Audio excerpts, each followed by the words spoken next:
Scott, why don't you give us a sleeper or two or three that are going outside the top 200?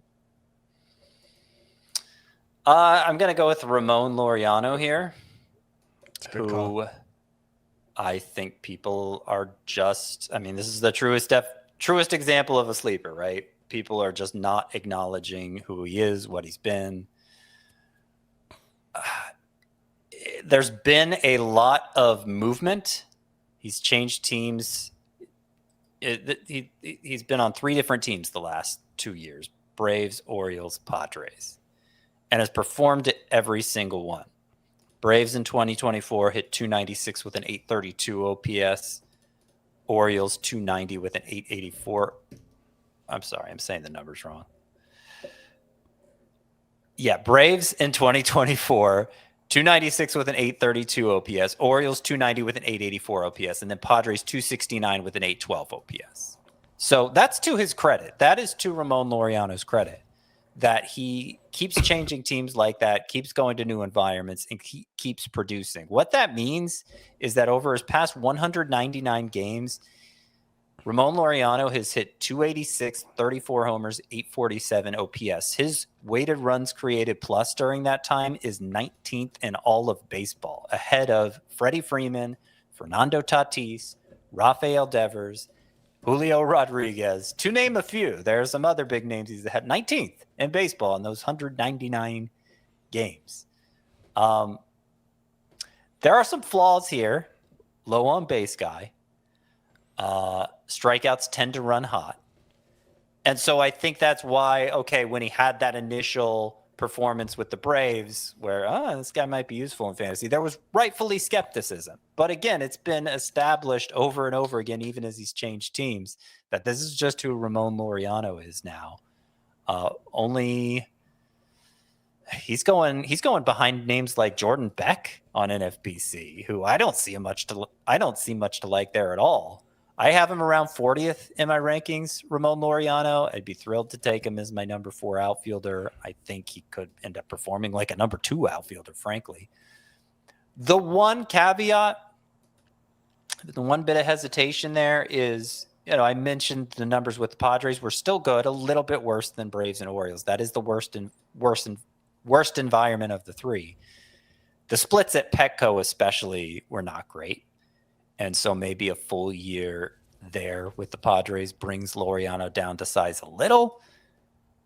But given the cost, I mean, everybody has so many red flags at that point that seems like hardly a red flag at all. Yeah, that's exactly what I wrote down here for Laureano. 26 games at Petco. He hit 218 with a 576 OPS last year. Really, really small sample size. And I think the 199 game sample is obviously much larger and hopefully indicative of the hitter that he is. The ADP for Laureano is 238 as the 61st outfielder right now over on Fantasy Pros. Chris, a couple sleepers outside the top 200. Yeah, I like a lot of the rookies. So Justin Crawford, Chase DeLauter, and Carson Benj all stand out to me. Crawford, I think the hype is not coming because he ranks relatively low in real-life prospect rankings. It's because he doesn't profile to hit for power. He profiles more as an everyday corner outfielder than a center fielder, but he's going to play center field for the Phillies. They don't really have an alternative. And the lack of power is not because, like Chandler Simpson, he's just a slap hitter. Justin Crawford hits the ball pretty hard. I think his average exit velocity last season was around 89 miles an hour at AAA.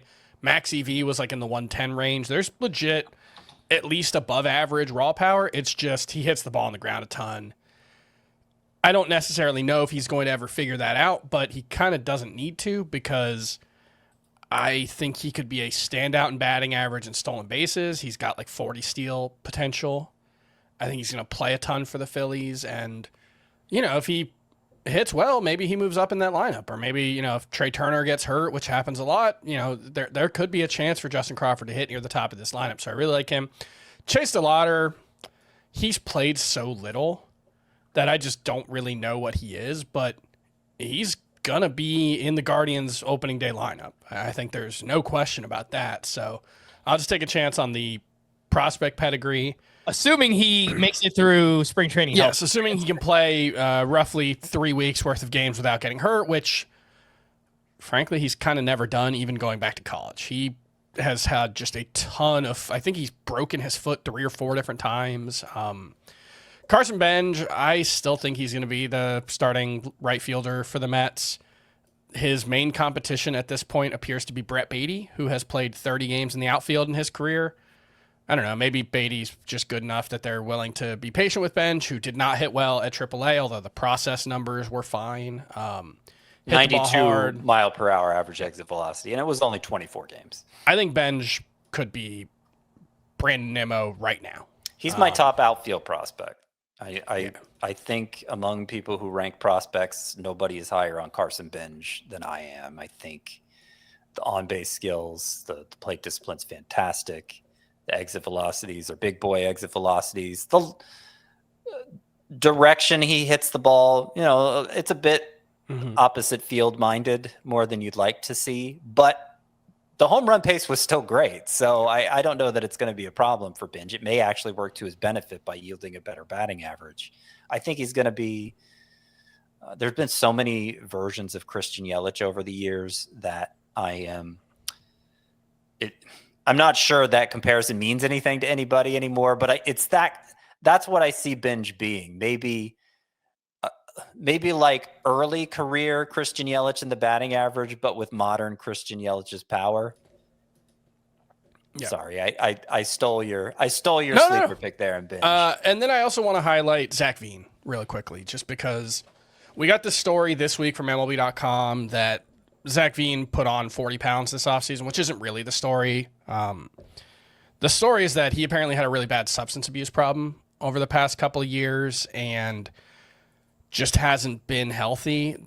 Zach Veen was a high-level prospect who has performed well in the high minors, but flamed out at the major league level.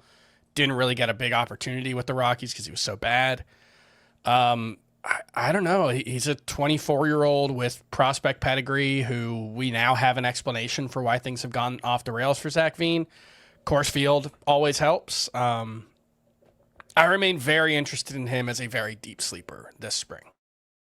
I do have some deeper names here as well. I had Justin Crawford written down. I'm right there with you, Chris. I also have Owen Casey, who was traded over to the Marlins this offseason and now has a real opportunity to play. Last year, 99 games at AAA. He hit 22 home runs, great exit velocities, 17% barrel rate down in the minors. He does strike out quite a bit. I think that's going to be a part of his game, but the power is legit.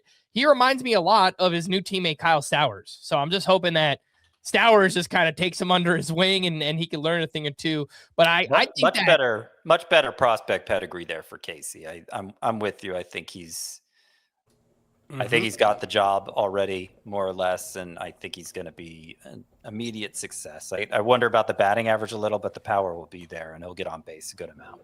Yeah, I think he hits 20 home runs right away, and I mean, there's an outside chance that he could hit like 30 if everything goes right this season for Owen Casey. 2 other names here. Jordan Walker, just kind of a blind faith post-height bet here on a former top prospect. He has showed us nothing at the major league level, but he had 80 grade power when he was coming up as a prospect. I'm hoping that this new front office for the Cardinals and just a real opportunity where he's not going up and down and moving positions. Like, you're our right fielder. You're going to play every day. Let's see what you can do. So that's Jordan Walker and Isaac Collins. I like here. He got an opportunity to play with the Brewers last season. He finished 4th in NL Rookie of the Year voting and performed well. Hit 263, great eye at the plate, 368 on base percentage. There's not much power here, only 9 home runs, but a good pulled air rate. It was 20%. He had a few 30 steal seasons in the minors as well. So, hitting 260-ish, good OBP, 10 to 12 home runs, like 25 to 30 steals. I think that might be a real possibility here for Isaac Collins. So deep league name for those who play in 5 outfielder leagues. Did you have anything you wanted to say, Scott? Were there more, or were you about to do breakouts? I was about to go to breakouts. Yeah, that's fine. We'll go to, well, let me just add TJ Friedl. Similarly to Isaac Collins, I think they're both good 5th outfielder candidates in deep 5 outfielder leagues. Friedl is the unquestioned leadoff hitter of a potential playoff team and is being completely disregarded in drafts. Last year was disappointing, especially with the steals, and I don't know if he's going to get back to being a potential 30 steal guy with Francona there. But 15-15 with good run total and not a bad batting average, like for a deep 5 outfielder league, that's a really safe player to stick there. And it's possible he steals a lot more bases than expected. So I think TJ Friedel is being overlooked. All right, let's move over to Breakout. Do you have, Chris, do you have a breakout here for outfield? Yeah, I think one of the obvious ones, at least among the ones we didn't mention yesterday, would be Jack Caglione, whose ADP is outside of the top 200. He was viewed as a very similar prospect to Nick Kurtz this time last year. In some prospect rankings, was ahead of Nick Kurtz. Similar big raw power, just has to put it into play in games. I'm not sure he's going to, but I think it's a decent bet. And then I think that there's a portion of our fan base that might riot if we don't say this guy's name at some point this offseason. There may be no bigger gap between players, the amount of time we talk about a player and the amount of time we get comments about them than Dalen Lyle, who I don't think we've mentioned at all this offseason. But the case against Dalen Lyle is before last season, he was really a total non-prospect. And he has the feel of like a Joey Meneses type flash in the pan breakout, except I don't know if a lot of people realize Dalen Lyle's only 23. He was 22 all last year. It's usually how birthdays work. And he had a big breakout in the high minors. He hit well over 300 at both AA and AAA with really good strikeout rates. Got to the majors, continued to make a ton of contact, 16% strikeout rate. Hit 299 with a 336 BABIP, which like 336 is high, but it's not. Jacob Marcy, I think, was like in the 370 range. He had the highest XBA in all of baseball last year. Yeah, he had a 299 XBA. His average exit velocity was 89 miles an hour. That's fine. Max EV across AAA and the majors was 110. That's pretty good. There might be something here with Dalen Lyle. I'm not sure it's like 25 homers or anything, but 15-15 with a 280 batting average, that's a really useful player in a roto league. And I think he's fast. Yeah. He was only 8 for 14 in steals last year, so he wasn't maximizing that speed, but he's fast enough that he could become a big base stealer on a team that doesn't really discourage that. Mm-hmm. His September was huge. So he played a lot in July and August, but it was really September when he took off. He had 391, 6 home runs, 7 triples, and 3 doubles in September alone. I think the home runs and triples, it's like the first time someone's had that many home runs and triples in a month since like Willie Mays or something. I think that's the stat I've seen, which is there was I thought it was like the first player ever to do it. Might have been, yeah. Yeah, it was. I had kept putting Dalen Lyle in my mind. I'd kept pairing him with Isaac Collins as this guy I had never heard of coming up and making an impact. And suddenly I've heard of him now.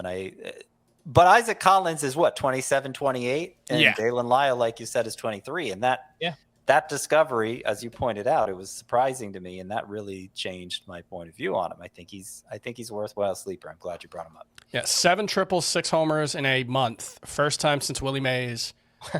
Second time since integration that a player has done that. That doesn't really tell us anything. Anything can happen in a month, but he was really good, and the breakout might be somewhat for real given his age. Yeah. One thing I would point out, like he struggled against lefties, but I feel like this is where it's an advantage to be on a bad team because I feel like the Nationals are just going to let him play.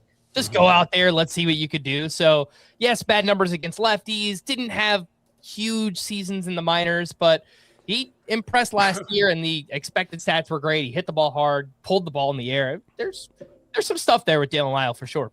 Scott, over to you for a deep league breakout in the outfield. I'm going to give you a couple names here. Don't steal mine. Mickey Moniak is one. That's not mine. Okay. And it's the Plus, sort of Frank said breakout it. pick where I see it. I just wish he was a little cheaper because he is going in the same range as some of those rookies like Carson Binge and Justin Crawford. And I'm just not going to draft Mickey Moniak there. But it was really interesting what he did with the Rockies last year. Hit 24 homers and 461 plate appearances. His home stats were as good as you'd expect from a Rockies hitter who performed well, had a near 950 OPS there. Pull air rate is excellent, always has been actually for Mickey Moniak. The expected stats, about in line with his actual stats. Decent contact quality. Like there are definitely things to work with here, and you could see Coors Field elevating him as happened last year. The problem is they seem committed to platooning him. And so that kind of takes the wind out of the sails there. I think the price is okay. It's just, again, there are other targets in this same range that I'm going to gravitate more toward than Moniak. So a player in a similar situation who I think is underpriced, is being overlooked more than Moniak, is Dominique Canzone. No. Was that your guy? Oh, my guy. That's your guy, huh? So I mentioned Moniak's exit velocities were pretty good. Canzone's are great. 92.3 mile per hour average, 116 max. He clobbers the ball on the Mariners. Strikeout rate was only 22%. Expected batting average last year, 290. Expected slug, 533. Like, the profile here looks awesome. But he is not exactly battle tested, doesn't have a lot of experience. And he also has that platoon concern hanging over him in a way that I'm not sure he's going to be able to break free from. As attrition kicks in, they may be forced to play him every day, and maybe he does so well that he never looks back. He just becomes a fixture in the Mariners lineup. But I would say the odds are against it. For a late round flyer in a 5 outfielder league, I'd take the gamble. Yeah. Sometimes that gamble pays off. I would too, Scott. I would take that gamble on Dominic Canzone. Sorry, we both stole your guys. Yeah, I wrote down Caglione and Canzone. So those are my both playing for Team Italy in the WBC, by the way. That's pretty fun. I will say, just with Mickey Moniak, I just think he's only useful like 37% of the time is the problem. I was gonna say, I think he's legit. I think Mickey Moniak is legit, like, not a good player, and it's just Coors Field that made him look competent, and he's only going to play against righties. That's, if you're in a league where you can make use of that, that's great, because I think he'll be very good against righties at home. But I think it's just, I think you're better off not having him the rest of the time, unfortunately. Great daily lineup league player. That's it. Play him at home against right-handed pitching. It'll probably work out pretty well for Mickey Moniak there. So I was going to ask you guys, other than sleepers and breakouts, any late round outfielders that you keep winding up with. I will quickly mention one before you guys steal them from me. I don't think you will, because it's one of those guys that I just can't quit. The Rays quit on him before I did, and that's Josh Lowe. I can't quit. I'm still holding on to 2023. He hit 292, 20 homers, 32 steals. He has dealt with a bunch of injuries the past 2 years. Literally, on opening day of last year, pulled his oblique and probably just wrecked the season. But if you look at his last 162 games, 16 homers, 34 steals. It's a lower batting average, but he's on the Angels now. It's not as exciting of a lineup, but I'm still holding out faith there for Josh Lowe. I think it's a better lineup than the Rays, actually. Might be. Yeah. Rays lineup looks pretty bad outside of Junior Caminero. The cost for Lowe, why not? That's where I'm at with him. Yeah, the ADP for Josh Lowe, 276 at this point. Any other outfielders that you guys keep winding up with? Although I feel like we mentioned so many. Yeah, all the guys. Did we mention Dylan Beavers yet? I feel like he needs to be mentioned among the sleeper breakout crowd.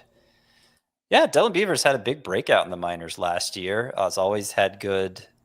It's similar story to Sal Stewart, actually. Always had good plate discipline, good just kind of hitterish qualities, but then took a leap in terms of how he impacts the ball. Huge performance at AAA, got a late season promotion, played a lot, walked a lot, which we like to see.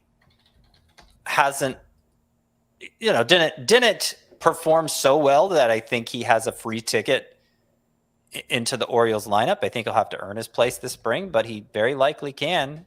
Like I said, great discipline, fast runner, good pull air rate, and impacts the ball well enough to convert that into home runs. So I think Dylan Beavers kind of gets lost in the shuffle since he already debuted.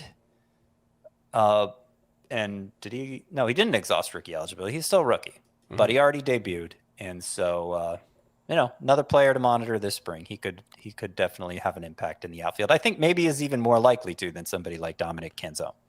A Rockies outfielder I like more than Mickey Moniak is Jake McCarthy as a very, very late sleeper. He makes a lot of contact. He steals a lot of bases. There's a chance he plays every day for the Rockies. And, he hit 285 2 years ago. I think we could see something like what he did in 2024 when he had 285 batting average, 25 steals, except he might play enough to score like 75, 80 runs. Yeah, I think that's a good call out there. Nice little NL only name there, Jake McCarthy. For sure.